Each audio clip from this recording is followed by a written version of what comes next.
আমার জন্য ভোট চাবেন বৌদি, আমার জন্য ভোট চাবেন বলো। ধানের শীষের ভোট চাবেন? আলহামদুলিল্লাহ, এবারও দেবেন? এবার বেশি দিতে হবে। আলহামদুলিল্লাহ। আচ্ছা, বর্তমানে আপনারা আমাকে কি দিয়েছেন সেই প্রতিদান, সেটি আমি খুব ভালোভাবে উপলব্ধি করতে পেরেছি। আমি আপনাদের কাছে চিরকৃতজ্ঞ। আপনারা আমার পাশে ছিলেন বলে আজ আমি সাবিরা নাজমুল হতে পেরেছি। এর সমস্ত কৃতিত্বই আপনাদের।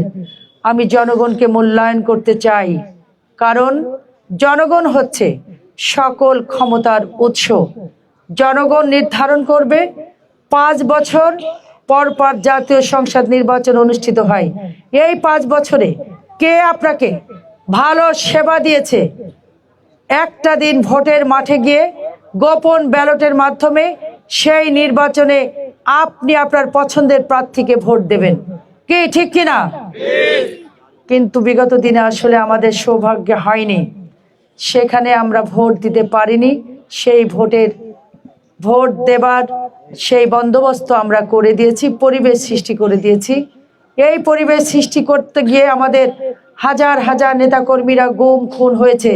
জুলাই আন্দোলনে আমাদের জাবির শহীদ হয়েছেন, যে জাবির আমাদের সন্তান তুল্য স্নেহধন্য ছিল, বাবা মায়ের একমাত্র ছেলে সন্তান, সেই জাবিরকে আমরা হারিয়েছি। আমরা শহীদ নাজমুলকে হারিয়েছি, আমরা শহীদ ওলিয়ারকে হারিয়েছি, আমরা শওকত আলীকে হারিয়েছি, আমরা শহীদ আলমগীরকে হারিয়েছি, এমন আরো অনেক শাহাদতকে হারিয়েছি। এমন অনেক হাজারো নেতাকর্মী আমরা বিগত 17 বছর এবং তারও আগে এই জনগণের অধিকার প্রতিষ্ঠিত করতে অগ্রণী ভূমিকা রেখেছেন, যারা প্রত্যেকে অনেকেরই জীবন চলে গেছে, শহীদ হয়েছেন। এই ধানের শীষের প্রতীকের মধ্যে এই সকল শহীদের প্রতিদান আছে। এই প্রতিদান দয়া করে আপনারা দিবেন। আমাদের দেশনেত্রী বেগম খালেদা জিয়ার শেষ ইচ্ছা আছে এই ধানের শীষের প্রতীকের মধ্যে। এটি শুধু একটি প্রতীক নয়, এটি আমাদের স্বপ্ন, এটি আমাদের দেশ গড়ার পরিকল্পনার একটি প্রতীক। যে প্রতীক পাশ করলে আমরা একটি সুন্দর বাংলাদেশ পাব। সেই বাংলাদেশে আমরা সবাই মিলে, হিন্দু, মুসলমান, বৌদ্ধ, খ্রিস্টান, সবাইরা আমরা ভালো থাকতে পারবো।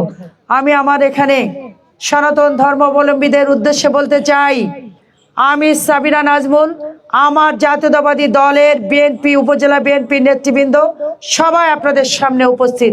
তাদের পক্ষ থেকে আমি বলতে চাই, আপনাদের গায়ে কেউ একটা ফুলের আঁচড় লাগাতে পারবে না ইনশাল্লাহ, যতদিন আমরা এখানে রাজনীতি করব।